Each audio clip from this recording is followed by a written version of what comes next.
नमस्कार दोस्तों, स्वागत है आप सबका भद्रा आईएएस एकेडमी में। आज का डेट है 7 दिसंबर 2023 एंड करंट अफेयर्स के न्यूज़ एनालिसिस का डिस्कशन में मैं शुभदीप आप सभी का स्वागत करता हूं। दोस्तों, सबसे पहले हम लोग बात करेंगे असम ट्रिब्यून का ये आर्टिकल। जी हाँ, यहाँ पे बात की गई है मिलेट मिशन जो है ये असम के लिए एज अ होप बोला जा रहा है। नाउ असम मिलेट मिशन, जी हाँ, कहा जा रहा है दैट इस मिशन के थ्रू ऐसा अनुमान लगाया जा रहा है दैट आसाम में जो है मिलेट की खेती को और भी बढ़ाया जाएगा और इस मिलेट फार्मिंग को सस्टेनेबल वे ऑफ एग्रीकल्चर में कन्वर्ट किया जाएगा। सस्टेनेबल एग्रीकल्चर क्या होता है? एक ऐसा एग्रीकल्चर जिसमें अभी के जो जनरेशन्स है वो तो इन्वॉल्व होती ही हैं, बट साथ ही साथ ऐसे एग्रीकल्चर एक्टिविटीज़ की जाती है जिससे जो एग्रीकल्चर इनपुट्स दिया जाता है उससे लैंड का भी डिग्रेडेशन नहीं होता है ज़्यादा से ज़्यादा और इन्वायरमेंट भी इंटैक्ट रहती है, राइट। अगर मिलेट्स के बारे में हम लोग बात करें, क्यों ऐसा है दैट इस साल इतना ज़्यादा मिलेट्स फोकस में? पिछले साल, पिछले साल तो इतना ज़्यादा नहीं था। देखो, उसका रीज़न ये है दैट 2023 को international year of millets celebrate किया जा रहा है और ये यूनाइटेड नेशंस जनरल असेंबली के द्वारा डिक्लेयर किया गया था फॉलोइंग द इंडिया का प्रपोजल, जो कि इंडिया ने ये प्रपोज दिया था। तो फाइनली यस, इंडिया का प्रपोजल रखा गया और 2023 is been celebrated as a united international year of millet. अब कोई भी अगर साल यूनाइटेड नेशंस के द्वारा डिक्लेयर किया जाता है as international year of millet या फिर international year of anything for that matter, then वो जो टॉपिक है वो दुनिया भर में बहुत ज़्यादा चर्चा का मैटर बन जाता है। उसके रिलेटेड बहुत ज़्यादा ऐसे एक्शंस लिए जाते हैं वेरियस कंट्रीज़ के द्वारा जिससे उस ऑब्जेक्टिव को अचीव किया जा सके। वैसे ही मिलेट्स की भी जहाँ तक बात करें तो यस, मिलेट्स के सेक्टर में भी यही किया जा रहा है। मिलेट्स क्या होता है? जैसे मिलेट्स आप देख लो, जैसे these are basically cereal crops या फिर ये स्मॉल सीड ग्रासेस होते हैं जो ट्रेडिशनल सीरियल क्रॉप्स होते हैं जैसे वीट, बार्ले, ओट, राइस, मेज, इनसे लेकिन अलग है। इनफैक्ट मिलेट्स को जो है ना पुअर मैन्स फूड भी बोला जाता है। पता है क्यों? क्योंकि इनका अगर सिग्निफिकेंस देखिएगा, हिस्टोरिकल और सिग्निफिकेंस, कल्चरल सिग्निफिकेंस, ये बहुत ज़्यादा है। बेसिकली इनको पुअर मैन फूड इसलिए भी बोला जाता है क्योंकि पहले इसको लो इनकम कम्युनिटीज़ पॉपुलेशंस के द्वारा ही कंज्यूम किया जाता था क्योंकि ये उनके लिए अफोर्डेबल भी थे, एक्सेसिबल भी थे, इसीलिए, और ये वेरियस हार्श इन्वायरमेंट में भी ग्रो कर सकते थे। नाउ आप सोच रहे होंगे यार फिर लो इनकम कम्युनिटी का हार्श इन्वायरमेंट से क्या रिलेशन है? अब देखो, आपके पास अगर पैसे नहीं है तो आप कहाँ पर, आप थोड़ा अगर हार्श इन्वायरमेंट वाला रीजन में ज़मीन अगर आपको मिल रहा है तो वहाँ पर भी आप रहोगे। समझ लो बात मैं क्या यहाँ पे बोलना चाह रहा हूँ? तो जी हाँ, harsh environment by here I mean that ये एक ऐसा रीजन है जहाँ पर इन्वायरमेंटल कंडीशंस जो है it's not that favourable for the cultivation of all kind of crops, right. तो वहाँ पे गरीब फार्मर्स ही ना आपको मिलेंगे और गरीब फार्मर्स के लिए जो सस्ता अफोर्डेबल ऑल्टरनेटिव है वो ये मिलेट्स है ना। तो इसलिए वो मिलेट्स उगाते भी हैं और उसको कंज्यूम भी करते हैं, है ना। तो क्योंकि एक क्लास डिफरेंशिएशन आ जाता है ना, इसीलिए आप देखिएगा दैट बहुत समय लो इनकम कम्युनिटी पॉपुलेशन के द्वारा इस चीज़ को एफर्ट या फिर कंज्यूम नहीं किया जाता। समझ रहे बात? नाउ मिलेट्स में बहुत सारे डिफरेंट, जैसे pearl millet, foxtail millet, finger millet, jowar, kodo millet, little millet, barnyard millet, so there are an number of millets. But millets जो है इसलिए भी बहुत ज़्यादा इम्पॉर्टेंट है क्योंकि इनकी न्यूट्रिशियस वैल्यूज़ बहुत है। अगर आप देख लीजिएगा as compared to traditional crops, undoubtedly traditional crops की भी न्यूट्रिशंस है बट इनकी भी न्यूट्रिशंस बहुत ज़्यादा होती है। इनफैक्ट जैसे बोला जाता है millets are very much highly rich in carbonates. Protein content अगर मिलेट्स में देखिएगा ये 6 से लेकर 11% प्रोटीन कंटेंट होता है। वैसे ही फैट कंटेंट जो होता है वो भी लो होता है, दैट इज़ 1.5 to 5%। तो क्योंकि माइक्रो न्यूट्रिएंट्स इसमें बहुत ज़्यादा होता है इसीलिए कहीं ना कहीं दुनिया में प्रमोट किया जा रहा है मिलेट्स। और यस, मिलेट्स से रिलेटेड प्रोडक्ट्स भी आप देखिएगा धीरे धीरे मार्केट में बहुत ज़्यादा आ रहा है। जैसे मिलेट्स के बिस्किट ले लीजिए, मिलेट्स के चिप्स ले लीजिए, ऐसे बहुत सारे एस्पेक्ट्स, राइट। नाउ सवाल होता है, वैसे तो इंडिया के एस्पेक्ट में भी लिखा हुआ था बट हम लोग आसाम के बारे में भी चर्चा करेंगे स्पेसिफिकली, ठीक है। इंडिया के एस्पेक्ट्स तो आपको पहले से भी हम लोगों ने बहुत सारे आर्टिकल्स डिस्कस किए, सेम आर्टिकल्स है, राइट। बट आसाम के रिलेटेड यस, मिलेट्स कैसे बेनिफिट कर सकता है आसाम को? देखो, मिलेट जो है ना, पहली बात तो ये क्लाइमेट स्मार्ट क्रॉप है। और हम लोग क्या बोलते हैं दैट क्लाइमेट चेंज हो रहा है, तो क्लाइमेट चेंज का इम्पैक्ट पूरा इंडिया को देखने को मिल रहा है, और पूरा इंडिया में आसाम भी तो है यार, है ना। तो आसाम में भी क्लाइमेट चेंज का बहुत ज़्यादा इम्पैक्ट हो रहा है। तो ये अब ये मिलेट्स क्या होता है, मिलेट्स ड्रॉट रेजिस्टेंट होते हैं ज़्यादातर, जो कि सेमी एरिड रीजन या फिर पुअर सॉइल कंडीशंस भी क्यों ना हो, वहाँ पर भी मिलेट्स आराम से ग्रो कर सकते हैं। और जहाँ तक सॉइल कंडीशंस की बात करें, तो सॉइल कंडीशंस देखो क्या हो रहा है ना, धीरे धीरे डिग्रेड ही हो रहा है थ्रू आउट इंडिया, राइट। तो ये सब देखते हुए यस, असम में भी अगर ये सब देखते हुए, तो we can easily say that yes, millets की ग्रोइंग जो है वो बहुत ज़्यादा हो रही है, और असम के लिए भी ये बहुत फ्रूटफुल हो सकती है। इनफैक्ट मिलेट्स की जहाँ तक ग्रोइंग सीजन्स की बारे में बात करें, ग्रोइंग पीरियड की बारे में बात करें, तो वो भी बहुत कम सा होता है, राइट। जैसे बहुत सारे ऐसे क्रॉप्स हैं जो कि 200 दिन तक में ग्रो होते हैं, राइट, बट मिलेट्स का 70 से 100 दिन तक में हो जाता है, 70 to 100 डेज में। बहुत समय तो और भी कम में हो जाता है, राइट। बट वहीं पे लिखा देखो, पैडी या फिर राइस या फिर वीट में कितना टाइम लगता है, 120 से 150 डेज, देख रहे हो। तो अगर आप एक साल में कितना, हमको 365 डेज मिल रहा है, अगर 365 डेज में 150 डेज अगर आप एक ही वीट ही ग्रो कर रहे हो, तो एक साल में आप मुश्किल से 2 क्रॉप ही उगा पाओगे, राइट। बट वहीं पर अगर एक ऐसा क्रॉप उगा रहे हो जो कि 75 डेज में ही अपना फ्रूट दे देता है, तो एक साल में हमको 3 से 4 क्रॉप्स तक हम उगा सकते हैं कोई भी एग्रीकल्चर फील्ड में। समझ रहे हो मैं यहाँ पे क्या बोलना चाह रहा हूँ, राइट। इसीलिए तो यहाँ पे बोला गया ना दैट ये एक क्लाइमेट स्मार्ट क्रॉप है, राइट। इनकी वाटर रिक्वायरमेंट्स भी बहुत कम होती है। जैसे अगर आप बोलो ना पैडी वीट्स में, वहाँ पे 600 to 100 mm सेंटीमीटर मिलीमीटर माफ़ करना वाटर रेनफॉल चाहिए। बट वहीं पर कुछ कुछ तो ऐसे मिलेट्स हैं जिनको 350 mm से वाटर से ही हो जाएगा, ज़्यादा पानी भी नहीं चाहिए होगा। इनफैक्ट ये जो है ना बहुत ज़्यादा रेजिलियंट है ये क्रॉप्स, और they can easily withstand the vagaries of climate change as well. ये कम वाटर पीते हैं, पेस्टिसाइड्स भी रिस्पेक्टिवली एज कम ही लगता है इन पे, और इंसेक्टिसाइड्स भी कम, इसीलिए ये इन्वायरमेंट फ्रेंडली भी होते हैं, right. Next is lockdown turmeric के बारे में न्यूज़ था। नाउ ये लाकडाउन टर्मरिक, मेघालय का लाकडाउन टर्मरिक, इसको अवॉर्ड किया गया है GI tag, geographical indication tag, right. अब जोग्राफिकल इंडिकेशन टैग नहीं कम तो कितना बार हम लोग डिस्कस करते हैं ना। ये जो टैग दिया गया ये मेघालय के प्रोडक्ट्स को दिया गया अभी, राइट। और मेघालय के सिर्फ लाकडाउन टर्मरिक को ही नहीं, रादर डिफरेंट अदर प्रोडक्ट्स को भी दिया गया। जैसे एक ट्रेडिशनल उनके ड्रेस है जिनको हम लोग बोलते हैं गारो दकामंदा, राइट। ये जो महिलाएं इन ड्रेसेस को पहनी हुई है ना, तो यही ड्रेस को बेसिकली एक आपको GI टैग मिला है। वैसे ही एक पॉटरी है, देखो ये वाली पॉटरीज है ना, ये वाली मेघालय में पॉटरीज बनती है जो कि ब्लैक क्ले का बनता है, और इनको बोला जाता है लारनाई पॉटरी, राइट। तो इसको भी दिया गया है GI टैग। और वैसे ही उनका एक मदिरा का क्वालिटी होता है ना, उनका ट्रेडिशनल बेसिकली ये बिवरेज है, मदिरा है, इसको हम लोग बोलते हैं अल्कोहलिक बिवरेज। इसका नाम है गारो चुबितची, माफ़ कीजिएगा अगर प्रोनाउंसिएशन मैं गलत कर रहा हूँ, बट यस गारो चुबितची। सो ये भी जो है एक अल्कोहलिक ब्रेवरेज है जिसको GI टैग दिया गया है from Meghalaya. So these are the 4 products. Now सवाल होता है दैट GI टैग देने का फ़ायदा क्या होता है। देखो GI tag, geographical indication tag, नाम से ही पता चल रहा है दैट कोई एक पर्टिकुलर जोग्राफी को ये दिखलाता है, राइट। तो वैसे ही ये क्या प्रोडक्ट आप सूरत में नहीं बना सकते, क्या कोयम्बटूर में नहीं होगा, बिल्कुल बनेगा, सूरत में ही बनेगा, कोयम्बटूर में। बट क्या उसको आप गारो दकामंदा के नाम से आप बेच सकते हो? नहीं बेच सकते हो। ये अगर प्रोडक्ट मेघालय में बनेगा तो ही आप उस नाम से बेच पाओगे, यही तो फ़ायदा है ना GI टैग का।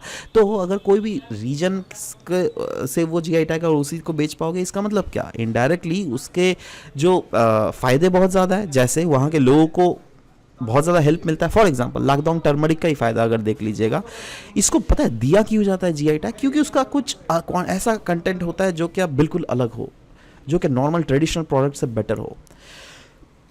जैसे ट्रेडिशनल टर्मरिक में जो कर्क्यूमिन कंटेंट होता है ना, उससे ये काफ़ी ज़्यादा कंटेंट होता है। और कर्क्यूमिन का तो आपको पता ही है हेल्थ बेनिफिट्स कितना ज़्यादा होता है, इसमें एंटीऑक्सीडेंट्स होते हैं, राइट। और भी जो बहुत सारे ऐसे बीमारियां हैं जिससे ये लड़ती हैं। तो इसीलिए Lakadong turmeric yes has been selected. And of course बोला जा रहा है दैट अगर इसी टाइप के GI टैग दिया जाए तो इससे फ़ायदा ये होता है दैट वहाँ के जो फार्मर्स हैं या फिर वहाँ के जो मैन्युफैक्चरर्स है जो क्या उस चीज़ को प्रोडक्ट कर रहा है, वो उसको बेच सकते हैं मार्केट में in the name of authentic products, right.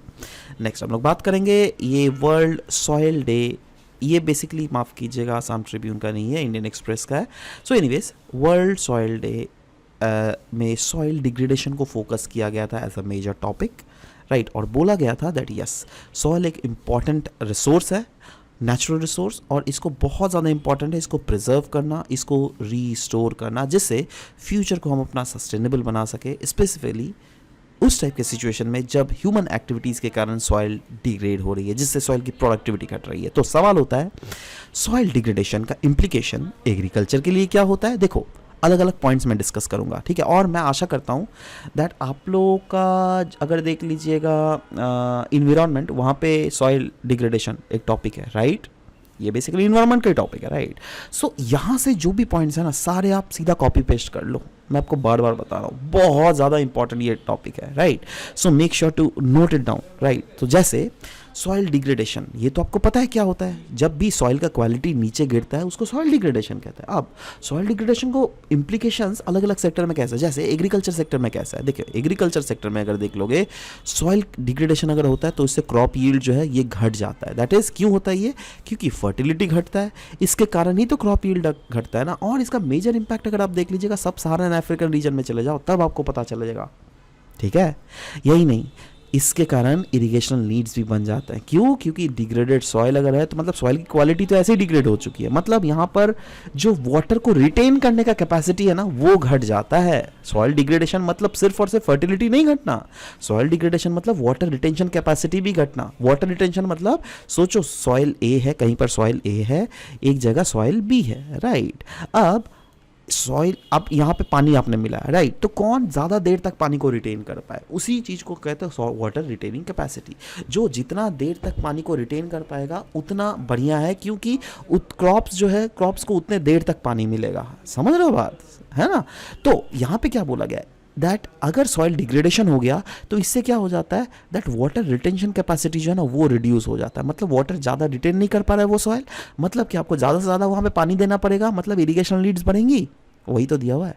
Next is paste and disease भी इंक्रीज हो जाता है। जी हाँ, अगर सॉइल हेल्थ पुअर है ना तो that soil is more susceptible to pest and disease. Now next is soil erosion. Now intensive farming practices अगर की जाती है तो उसके कारण हमें सॉइल इरोशन देखने को मिलता है। और ये चीज़ अगर देख लीजिएगा बहुत अच्छा एग्जांपल 1930s का एक आता है जहाँ पर हम लोगों ने देखा था डस्ट बाउल इन यूएस, वहाँ पर भी यही चीज़ हुआ था। इंटेंसिव फार्मिंग प्रैक्टिसेस के कारण सॉइल की क्वालिटी बिल्कुल ही डिग्रेड कर गई थी। Increasing cost, yes of course है। आप सोचो ना, पेस्ट और डिजीज इंक्रीज अगर होंगे, इरिगेशन लीज अगर इंक्रीज होगा तो higher cost of fertilizer and other aspects भी होंगे, राइट। तो ऑफ कोर्स क्या फार्मर इकोनॉमिकली सस्टेनेबल होगा उस सेक्टर में, नहीं, बिल्कुल नहीं, राइट। तो इसीलिए बोला गया दैट ओवरऑल फार्मर के पॉकेट में जो है ये प्रेशर भी डालेगा। यही नहीं, फूड सिक्योरिटी में भी इसका इम्पैक्ट होता है, क्योंकि अगर देख लीजिएगा सॉइल की क्वालिटी अगर डिग्रेड हो रही है मतलब सॉइल का प्रोडक्शन में हमें ज़्यादा से ज़्यादा इनपुट्स देना पड़ रहा है, मतलब इनडायरेक्टली क्या हम बोल सकते हैं दैट वो सॉइल्स जो है they are less resistant to climate shocks. Yes absolutely, थोड़ा भी क्लाइमेट में इधर उधर हुआ वो सॉइल की क्वालिटी और भी ज़्यादा डिग्रेड हो जाएगी, राइट। न्यूट्रिशनल क्वालिटी जो है वो भी डिक्लाइन करता है। क्यों, क्योंकि आप देखो सॉइल में तो न्यूट्रिएंट ही कम है, राइट। इसीलिए crop with lower nutritional values जो है उसके कारण हमें देखने को मिलता है दैट ह्यूमन हेल्थ भी बहुत नेगेटिवली इम्पैक्ट होता है। डिपेंडेंसी ऑन इम्पोर्ट्स, देखो कंट्रीज जो कि फेस कर रही है सीवियर सॉइल डिग्रेडेशन ना, they may become more resilient to food imports, right, मतलब सॉरी मोर रिलायंट, माफ़ कीजिएगा। तो अगेन हमारे देश में ही अगर क्रॉप उग नहीं पाएगा अगर सॉइल डिग्रेडेशन के लिए तो हमें तो दूसरे देशों के ऊपर ही निर्भर करना पड़ेगा ना, है ना। तो वही तो बोला गया dependency on import will increase, जिसके कारण प्राइस फ्लक्चुएशंस होगा, राइट। क्योंकि एग्रीकल्चर प्रोडक्टिविटी अगर घटेगा तो ऑफ कोर्स इन्फ्लेशन आ जाएगा एग्रीकल्चर प्रोडक्ट में, right. Increasing risk of famines भी हमको देखने को मिल सकता है, राइट, क्योंकि प्रोडक्शन ही नहीं होगा तो क्या होगा, भुखमरी होगा ना, तो उसी को तो बोलता है फेमाइंस, राइट। तो यस, और ये चीज़ हमें देखने भी मिल रहा है। अगर आप हॉर्न ऑफ अफ्रीकन कंट्रीज में देख लीजिएगा वहाँ पर क्यों सॉइल डिग्रेडेशन के कारण ही तो फेमाइंस हमें देखने को मिलता है। Next is biodiversity, yes, loss of habitat. अगर सॉइल की क्वालिटी डिग्रेड करे तो वहाँ पे क्या ज़्यादा वेजिटेशन होगा? नहीं, राइट। तो हैबिटेट इनडायरेक्ट लॉस हो रहा है और ये चीज़ अमेजोन रेन फॉरेस्ट में भी देखने को मिल रहा है, right. Reduce plant diversity, yes of course, plant poor soil health जो है वो नेगेटिवली कहीं ना कहीं इम्पैक्ट कर रहा है प्लांट के डाइवर्सिटी को, right. Altered ecosystem services, that is degraded soil जो होता है वो अफेक्ट करता है वाटर रेगुलेशन एंड प्यूरिफिकेशन को, जिसके कारण लोकल इकोसिस्टम डिसरप्ट हो रही है। Increases invasiveness of species, that is they are more susceptible to the invasive species, yes absolutely. Pollinator decline, soil degradation अगर देख लीजिएगा ये अफेक्ट करता है फ्लावरिंग प्लांट को और कंट्रीब्यूट करता है टू डिक्लाइन इन पॉलिनेटर्स, क्योंकि फ्लावरिंग प्लांट्स है ही नहीं तो जो पॉलिनेटर स्पीशीज जैसे मधुमक्खियाँ, बैट्स, ये क्या एक रीजन से दूसरे रीजन में ले जाएगी और इनको खाना भी तो नहीं मिलेगा ना। बेसिकली वो पॉलिनेट क्यों करती है उस रीजन में, फूलों के ऊपर क्यों मिल बनाती है, जिसको खाना मिलता है, राइट। तो इनडायरेक्टली अगर आपका पूरा इकोसिस्टम, इको डाइवर्सिटी ही, बायोडाइवर्सिटी ही लॉस हो रहा है तो इससे तो ओवरऑल जो है एक चेन रिएक्शन हमें एक larger decline in biological diversities हमें देखने को मिल सकता है, राइट। तो सवाल होता है क्या इसके रेमेडियल मेजर्स हैं सॉइल डिग्रेडेशन का? जी हाँ, बहुत सारा रेमेडियल मेजर्स है। जैसे चलो बात करते हैं। सबसे पहला रेमेडियल मेजर बोला जा रहा है क्यों ना हम लोग कंजर्वेशन प्रैक्टिसेस को अप्लाई करें। जैसे अगर आप देख लीजिएगा, बोला जैसे नेचुरल फार्मिंग में बोला जाता है नो टिलेज, रेसिडुअल मल्चिंग का एस्पेक्ट यूज़ किया जाता है, क्रॉप रोटेशन, इंटीग्रेटेड क्रॉपिंग। तो यही सब करके ही तो अल्टीमेटली सॉइल के डिग्रेडेशन को हम लोग घटा सकते हैं। हम लोग of course sequestration, carbon sequestration को इन्हांस कर सकते हैं, क्रॉप डाइवर्सिफिकेशन को प्रमोट कर सकता है, केमिकल रीयूजेज जो है उसको रिड्यूस किया जा सकता है, राइट। यही नहीं, रोबोटिक्स, एआई, क्या क्या नहीं लाया जा सकता। अब देखो जैसे आप लोगों ने सुना होगा ड्रॉप स्प्रिंकलर एग्रीकल्चर, वो क्या है? काइंड ऑफ ये रोबोट ही हुआ ना, क्योंकि ऑटोमेटिकली वो खट खट खट खुद से ही स्प्रिंकल कर देता है वाटर को, तो वाटर का यूजेजेस भी ऑप्टिमाइज हो जाता है, right. Reclaim saline, alkaline and acidic soil which is used as a micronutrient and हाँ जी हाँ, क्या होता है बहुत सारे सॉइल की क्वालिटी ऑलरेडी डिग्रेड हो जाती है, जैसे सलाइन, अल्कलाइन सॉइल या फिर एसिडिक सॉइल्स जो होती है वो बहुत ज़्यादा गंदी क्वालिटीज़ की होती है। तो क्यों ना हम लोग माइक्रोन्यूट्रिएंट्स और बायो फर्टिलाइजर का यूज़ करके उनको रिक्लेम कर सके, right. Water conservation technique, now water conservation technique में बोला गया है use drip irrigation and rain water harvesting, क्योंकि ड्रिप इरिगेशन या फिर रेन वाटर हार्वेस्टिंग से जो है it can reduce water waste और साथ ही साथ ये इम्प्रूव कर सकता है सॉइल की क्वालिटी को, राइट। नेक्स्ट एक केस स्टडी मैं आपके साथ डिस्कस करना चाहूँगा, ये है चाइना का। चाइना में जो लोएस्ट प्लेट्यू है, शायद आपने सुना भी होगा, राइट। सो ये नर्दर्न साइड ऑफ चाइना में, जो क्या वन ऑफ द वर्ल्ड का दुनिया का मोस्ट इरोडेड रीजन्स था। बट अब देखो हिस्टोरिकली ये रीजन पता है किस लिए जाना जाता था? दैट हिस्टोरिकली यहाँ पे बहुत ज़्यादा फर्टाइल सॉइल रहा करता था, है ना।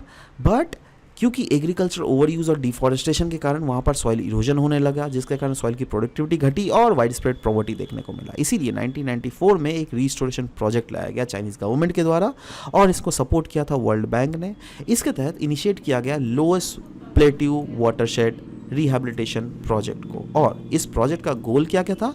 इस प्रोजेक्ट का गोल था दैट कैसे रिड्यूस किया जा सके सॉइल इरोजन को, कैसे इंक्रीज किया जा सके एग्रीकल्चर प्रोडक्टिविटी को और कैसे इंप्रूव किया जा सके local income and living conditions को। और इसमें कुछ कुछ जो की स्ट्रैटेजीज इंक्लूड की गई थी वो थी टेरेसिंग, रिफॉरेस्टेशन और साथ ही साथ एफॉरेस्टेशन। एग्रीकल्चर प्रैक्टिसेस को चेंज किया गया। फॉर एग्जांपल अगर मोनोकल्चरिंग किया जाता था तो वहाँ पे क्रॉप डाइवर्सिफिकेशन लाया गया, राइट। क्रॉप रोटेशन किया गया, राइट। प्रॉपर फैलो पीरियड लाया गया between the two agricultural seasons, है ना।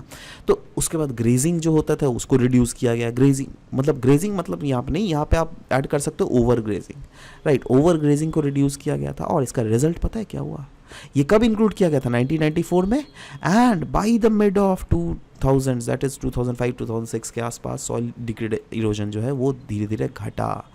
इसी के साथ साथ एग्रीकल्चर प्रोडक्टिविटी बढ़ा और biodiversity has return to the level जो डिग्रेडेशन से पहले का जो बायोडाइवर्सिटी था ना उस लेवल में ये रिटर्न कर गया। समझ रहे हैं आप, राइट। आगे बढ़ते हैं, समझ में आ गया ना। चलो नेक्स्ट ये डाउन टू अर्थ का ये आर्टिकल है। यहाँ पे हम लोग बात करेंगे reducing emissions from cooling sector. Actually देखो यूनाइटेड नेशन एनवायरमेंटल प्रोग्राम ने एक प्रपोज किया है एक्शन प्लान जिसके तहत ग्लोबल कूलिंग सेक्टर को जो है ना ज़्यादा से ज़्यादा सस्टेनेबल बनाया जा सके, और इसका एम है दैट कैसे रिड्यूस किया जा सके predicted green house gas emission by 60% by the year 2050। ये कूलिंग सेक्टर जो है ये काफ़ी ज़्यादा वाइटल है फॉर कॉम्बैटिंग राइजिंग टेम्परेचर और मेंटेनिंग फूड क्वालिटी, और साथ ही साथ सपोर्ट करती है ये इकोनॉमी को। करंटली ये अकाउंट करती है फॉर 20% ऑफ इलेक्ट्रिसिटी यूजेजेस, और कहा जा रहा है दैट अगर हम लोग इंटरवेंशन नहीं करें तो install capacity of cooling equipment जो है ये 2050 तक तो ट्रिपल हो जाएगा, राइट। जिसके कारण इलेक्ट्रिसिटी कंजम्पशन जो है वो भी डबल हो जाएगा, और एमिशंस जो है ना कार्बन डाइऑक्साइड इक्विवेलेंट का, हम लोग क्या पंचामृत इनिशिएटिव के थ्रू हम लोग तो कार्बन एमिशन को ऑलरेडी रिड्यूस करना चाहता है, बट यहाँ पे बोला जा रहा है उल्टा कार्बन एमिशन 4.4 से 6.1 बिलियन टन एक्स्ट्रा हो जाएगा भाई, है ना, देख लो। तो इसीलिए कहीं ना कहीं फोकस है दैट कूलिंग सेक्टर से जो एमिशंस है इसको हमें बहुत ज़्यादा कम करने की ज़रूरत है, और ये बहुत सारे एस्पेक्ट्स में कूलिंग सेक्टर, आप देखो ना, जैसे कोई भी बिवरेज होती है, राइट, अगर एक प्रोडक्ट को दूसरे प्रोडक्ट में अगर जगह आप भेजना चाहते हो तो उसको कूलिंग एक रेफ्रिजर ये सब चीज़ों में भेजना चाहिए, राइट। तो इसीलिए एक प्रोपोज्ड मेजर लाया गया था, और ये मेजर किसका था, of passive cooling. Now passive cooling क्या है, देखो पैसिव कूलिंग एक ऐसा सिचुएशन है जब क्या होता है दैट हीट गेन, कोई भी जैसे सिस्टम होता है ना, सिस्टम में अगर काम करता है, अगर इलेक्ट्रिसिटी, सोचो एक कूलिंग सिस्टम ही कोई काम कर रहा है, बहुत बड़ा रेफ्रिजरेशन सिस्टम, राइट, तो वो ना कुछ हीट गेन भी करता है।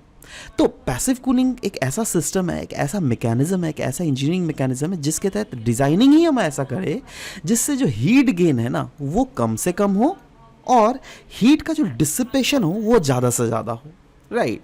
तो इससे क्या होता है, हम लोग जो है कूलिंग सेक्टर में जो एनर्जी का जो यूटिलाइजेशन है उसको हम लोग मैक्सिमाइज कर सकते हैं, जिससे एनर्जी एफिशिएंसी स्टैंडर्ड्स भी इंप्रूव होंगी, और कहीं ना कहीं क्लाइमेट वार्मिंग रेफ्रिजरेंट्स जो है उसका भी फेज डाउन धीरे धीरे होगा, है ना, और इससे तो क्लाइमेट अच्छा होगा ना। Next is action plan also calls for faster phase down of hydrofluorocarbon, जो क्या एक्सीड कर रही है the requirements of Kigali agreement to Montreal protocol. तो एनीवेज आप लोगों ने ये पढ़ा होगा, ये भी आपका करंट अफेयर का पार्ट है, Montreal protocol, Kigali agreement, these are the things which needs to be known, क्योंकि अल्टीमेटली किगाली एग्रीमेंट के थ्रू हम लोगों ने बोला भी था फेज डाउन कर देंगे हाइड्रोफ्लोरोकार्बन, राइट, क्योंकि पहले तो क्लोरोफ्लोरोकार्बन तो ऑफकोर्स मॉन्ट्रियल प्रोटोकॉल के थ्रू फोकस किया ही गया था, बट बाद में भी इवेंचुअली अलग अलग एग्रीमेंट्स आए जिसके थ्रू हम लोग अलग अलग गोल्स को भी अटेन करने लगे, राइट।